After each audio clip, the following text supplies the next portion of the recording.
14h30 cet après-midi, un accident très impressionnant. Les sauveteurs fouillent sans relâche les décombres de ce qu'on appelait à Toulon l'immeuble des Têtes. Des gens qui courent dans tous les sens avec des enfants dans les bras et dans un nuage de poussière. Il y a eu un souffle extrêmement puissant avec un flash, comme un flash on va dire, mais dans un silence total. En un instant, l'immeuble s'effondre.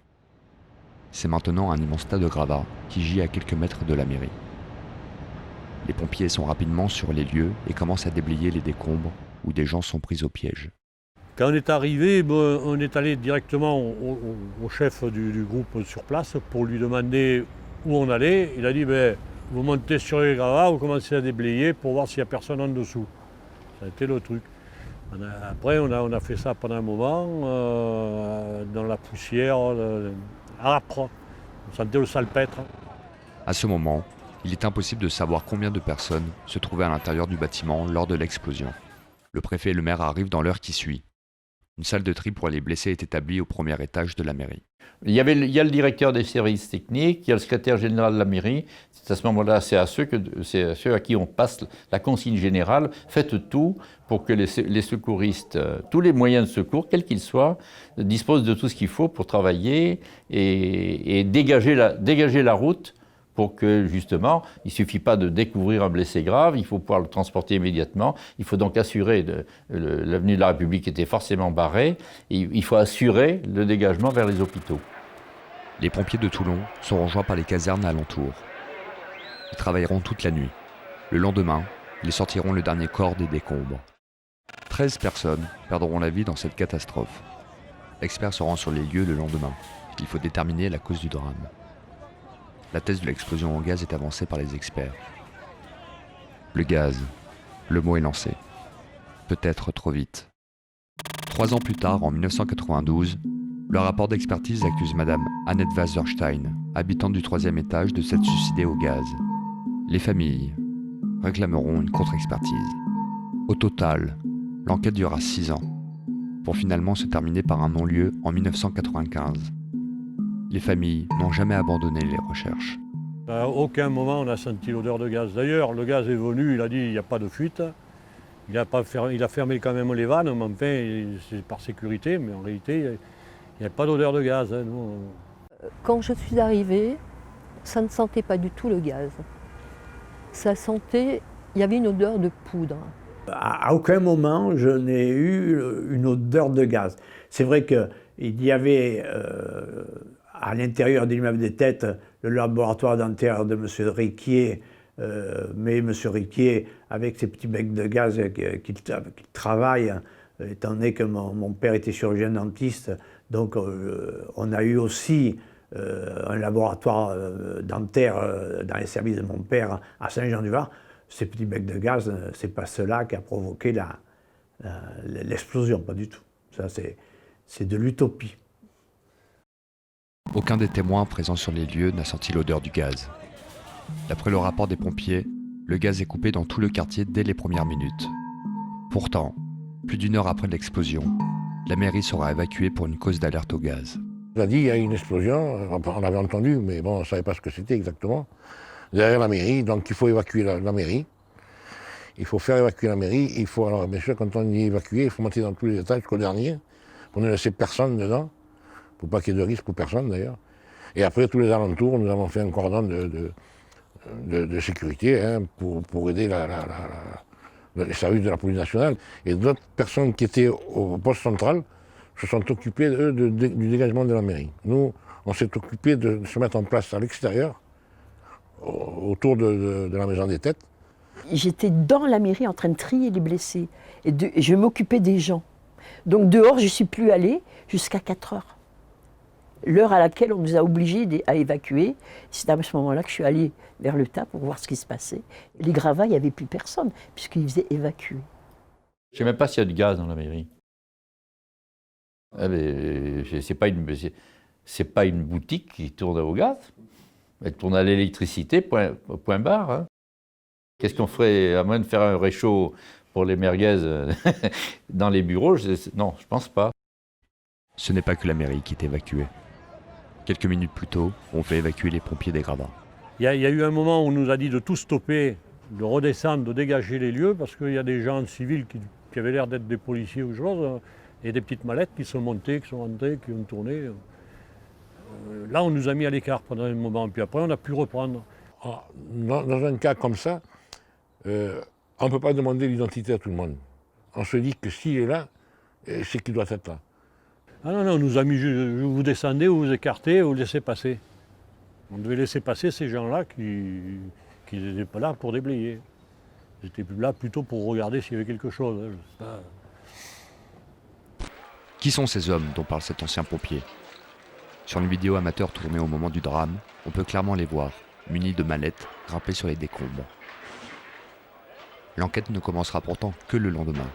C'est à ce moment que les preuves seront prélevées en présence de l'expert. Mais qu'advient-il des gravats le jour même? Il a rapidement fallu trouver un lieu pour les acheminer. Personne ne s'est occupé des gravats, autrement dit, les camions ont apporté ces gravats à la décharge des Bonnes Herbes. Et là, ça a été mis n'importe comment. Alors qu'il aurait fallu les classifier, premier camion, deuxième camion, en sachant d'où ils prenaient les gravats. Et ça n'a pas été fait. Il ne faut pas oublier qu'une heure et demie après, on commençait déjà à enlever des gravats.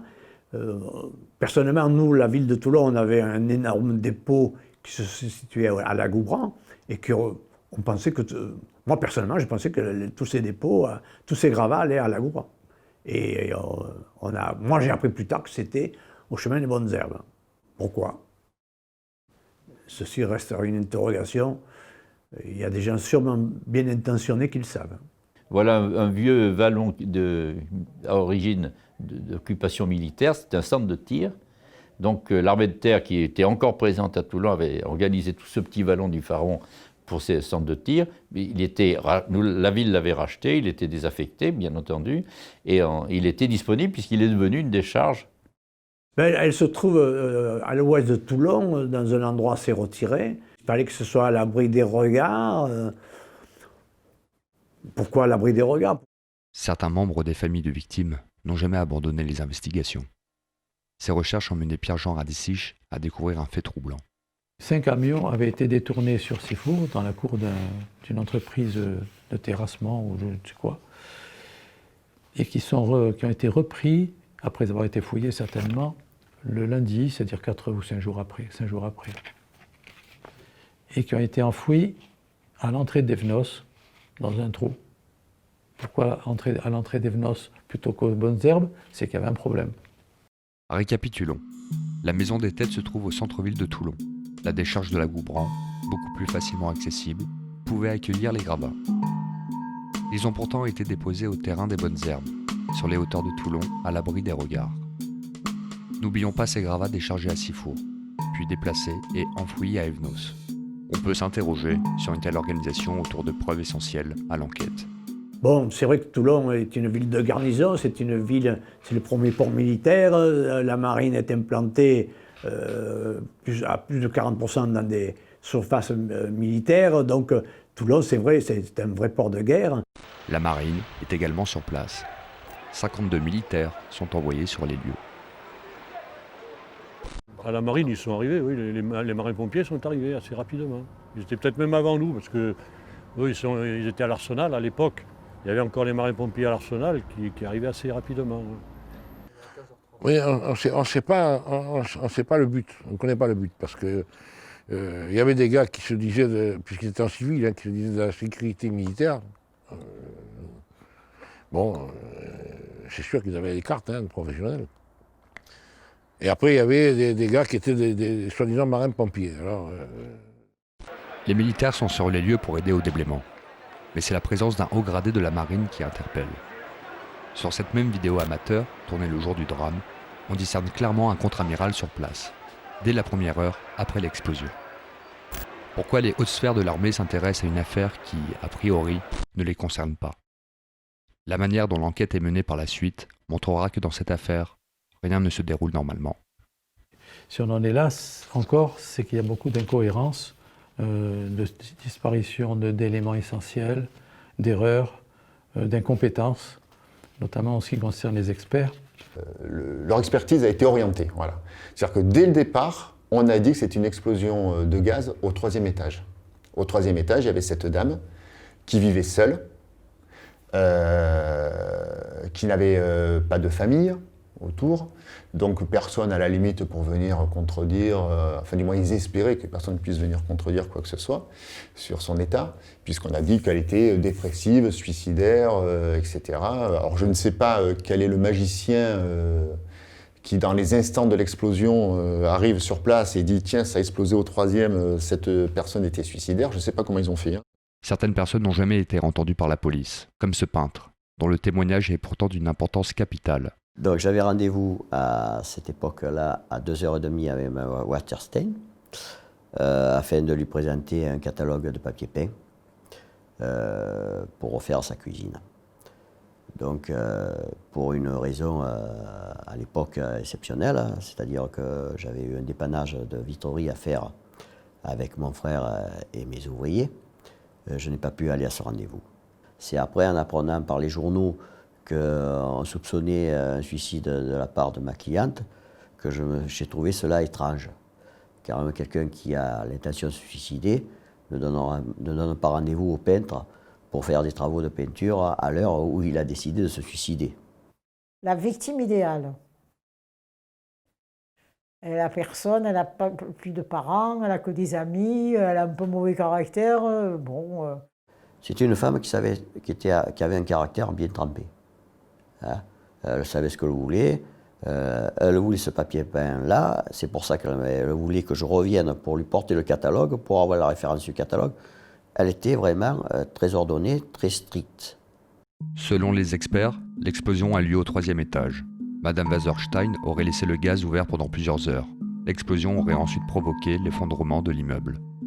Dans la conclusion du rapport légiste du corps de Madame Wasserstein, il est écrit que l'on constate, au niveau des membres inférieurs et plus particulièrement au niveau du visage et de la chevelure, des altérations lésionnelles évocatrices de brûlures superficielles par flash d'ignition. Ces blessures superficielles sont incompatibles avec une explosion due au gaz. Mon amie Alexandra, qui était à côté de moi mais de dos, puisqu'elle était sur un autre établi, hein, face aux fenêtres, a fait un bond, s'est levé brusquement, en disant le mot merde. Et alors, qu'est-ce qui s'est passé? Est-ce que c'est dans sa voix? Est-ce que c'est, entre guillemets, un 6e sens? Je ne sais pas, mais alors là, j'ai eu une peur viscérale, ce qui fait que dans l'instant, je me suis levé en essayant de m'enfuir vers la porte d'entrée. Et là, il y a eu un souffle extrêmement puissant avec un flash.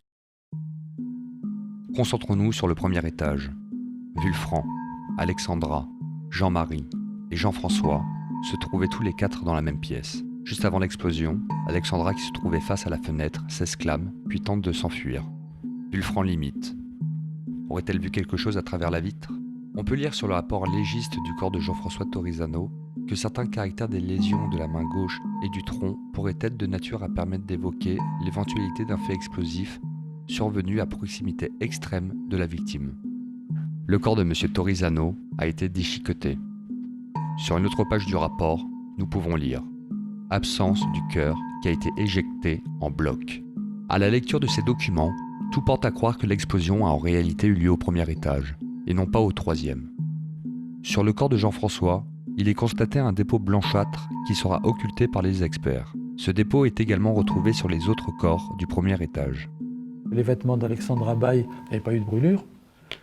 Or, ils avaient disparu avant même l'autopsie. On a appris, lorsque monsieur et madame Baye ont commencé à un petit peu se poser des questions, et surtout au début ont voulu récupérer les affaires de leur fille, ce qui est tout à fait compréhensible, on dit, bon, on voudrait récupérer les vêtements d'Alexandra.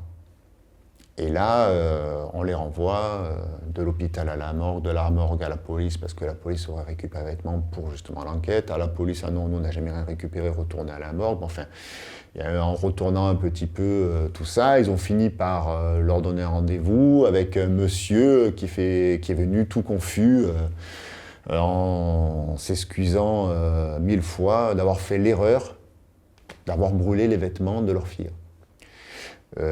Ça se répète avec les autres personnes du laboratoire, où leurs vêtements ont aussi été brûlés par erreur, et donc d'une ou deux personnes, dont Maître Maman, donc les vêtements aussi ont été par erreur brûlés. Mais moi, je n'étais pas à la morgue, puisque je suis en train de vous parler. Mes vêtements ont aussi disparu. Les passants qui assistent aux opérations de sauvetage confirment qu'à leur sortie, les corps étaient habillés. Ce qui m'a impressionné, c'est que j'ai vu cet huissier, Maître Maman, donc, sortir sur un brancard en position du fœtus, donc qui était habillé de mémoire. Je crois qu'il avait un pantalon à chevrons et une veste marron. Ces vêtements auraient donc disparu avant l'autopsie des corps. Le colonel Favre, chef de corps des pompiers de Toulon, dirigeait les opérations de secours sur place. Lors d'une réunion avec les familles, il s'entretient avec Vulfran. Il peut tout à fait dire le contraire, mais moi, il m'a dit texto, écoute, Vulfran, moi, mes hommes, à l'hôpital, ont vu des pros nettoyer les corps, certains corps. Voilà.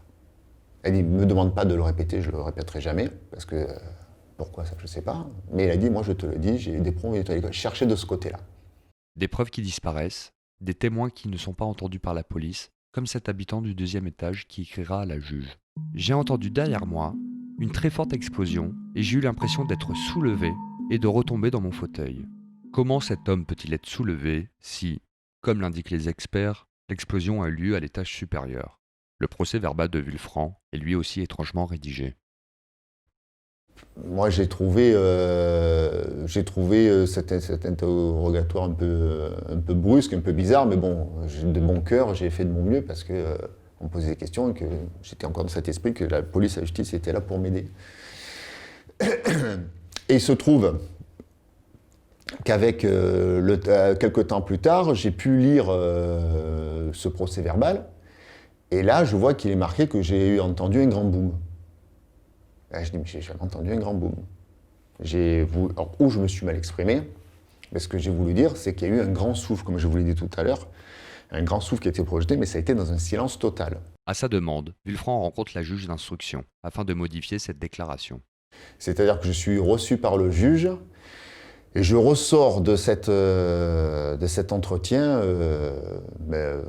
terrorisé quelque part, parce que je me retrouve face à un juge qui aurait dû me rassurer et me dire, écoutez, jeune homme, parce qu'à l'époque j'avais 19 ans, hein, enfin 20 ans, parce que je l'ai reçu un an après, on va tout faire pour trouver la vérité, vous expliquer ce qui s'est passé. Et au lieu de ça, je me trouve face à une personne qui, pas une fois, ne me regarde dans les yeux, toujours la tête baissée sur le dossier, et qui, à plusieurs reprises, m'indique que si je continue à faire des articles dans la presse, notamment Var Matin, contredisant les thèses avancées et en tenant des propos qu'on pourrait considérer comme diffamatoires, je pourrais avoir à mon tour des problèmes avec la justice.